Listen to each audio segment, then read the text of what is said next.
منسټر ریاض خان یو بیان بګار غلی چې د اسې احتجاجونه کې کو د سوکم بغیر د پیسو نه د چک نه پاتې شو زه به ذمہوار یم هغه په حواله بسو د دون ریاض یو ماشوم راوته او دغه ماشوم مور راوسته او دغه ماشوم لار بیمار وو هغه ته چک نو میلاو شوی هغه سره ته دوايي پیسې نه وي هغه کاروبار په ځای باندې ولاړو هغه باندې خلکو قرضې وي هغه ماشوم مور راوسته وي زما خاون بیمار دی زما د 12 کالو دازوي دا ماشوم دې د ځان سره بوزي دې په احتجاج کې شریک کړي چې زمانه او احترامات په پیر بابا بازار کې تاسو لیدئ شئ دا د سیلاب متاثرین کم دکانداران چې دي دا د غیر ریلی دا وی چې د نخ میاشتې تېرېدونه پس هم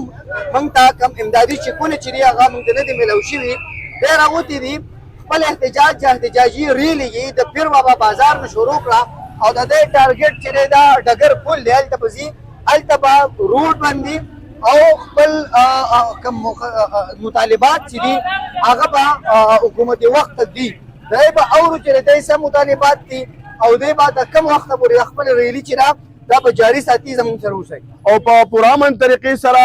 د دې ځای نه روانو او خپلو رشکو ملګرو ته یا د انتظامي ملګرو ته دا درخواست کوو چې مخې ته څومره رشکې دي یا ګاډي دي چې هغه بیا په پریشانۍ سره مخ کیږي یا د مشکلاتو سره مخ کیږي هغوی ته موږ درخواست کوو چې موږ ته د روډ کولاو کړی شي بلکل چې زموږ ملګرو ته په لاره باندې څه قسمه مشکلات او پریشاني نه راځي موږ به په منظم طریقې سره په پرامن طریقې سره د دې ځای نه د خپلې ریلي آغاز کوو او انشاءالله د پیر بابا په بازار باندې به دغه شان ځو د بازار د کوڅ سره پورې او د هغې ځای نه به بیا موږ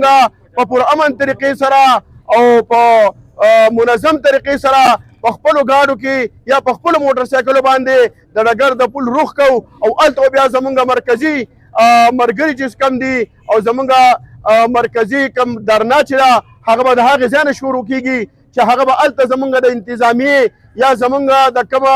جرګه چې جوړه شوې ده د هغوی په واک اختیار کې وي نو زموږ خپل ملګري چې دي موږ به په منظم طریقې سره په پرامن طریقې سره هلته ناست یو او چې کله زموږ ملګري زموږ مشرانو زموږ هلته کوم انتظامیه چې ده د هغوی سره خبرې وشي او کله زموږ مطالبات تسلیم شو او زموږ درنه سر ته ورسېده نو په پرامن طریقې سره او په منظم طریقې سره موږ بیا د هغې ځای نه راپاسو او را روانېږو به موږ د دې ځای نه پرامن خپله ریلي روانو د دې ځای نه روانېږو زه اواز ورکوم خپلو ملګرو له چې په دې اواز سره موږ خپله روانګي کوو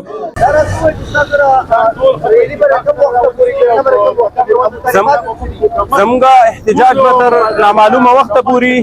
او زموږ مطالبات دا دي چې کوم غریب متاثره دکاندار پاتې دی یا کور والا پاتې دی یا کوم شهدا پاتې دي کوم خلک پاتې دی د حکومت سره د هغوی حق کېږي هغوی ته د هغوی حق فورا میلاو شي تر هغې پورې به زموږ احتجاج تر څو پورې د غریب متاثره دکاندار مسایل نه حل شوي نن ای دی وستا په کیمره باندې تا ولیدو د 12 کالو یو ماشوم راوته او دغه ماشوم مور راوسته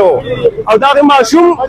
لار بیمار وو هغه ته چک نو میلاو شوی هغه سره ته دوايي پیسې نه وي هغه کاروبار په ځای باندې ولاړو هغه باندې خلکو قرضې وي هغه ماشوم مور راوسته وي زما خاون بیمار دی زما د 12 کالو دازوي دا ماشوم دې ځان سره بوزي دې په احتجاج کې شریک کړي چې زما د دې ماشوم د پلار حق هغه ته میلاو شي هغه ماشوم مونږ هغه مور ته واپس کو موږ مور دا زمونږ بچی دی او دا زموږ د ټولو په شریکه مسلې دي انشاءالله تر هغې پورې به موږ واپس کېږو نه تر څو پورې متاثر او د غریب دکاندار مسایل حل شوي نه منسټر ریاض خان یو بیان بګار غلی چې د اسې احتجاجونه کې کو دی څوک هم بغیر د پیسو نه د چک نه پاتې شو زه به ذمہوار یم هغې په حواله به څه وایې ریاض خان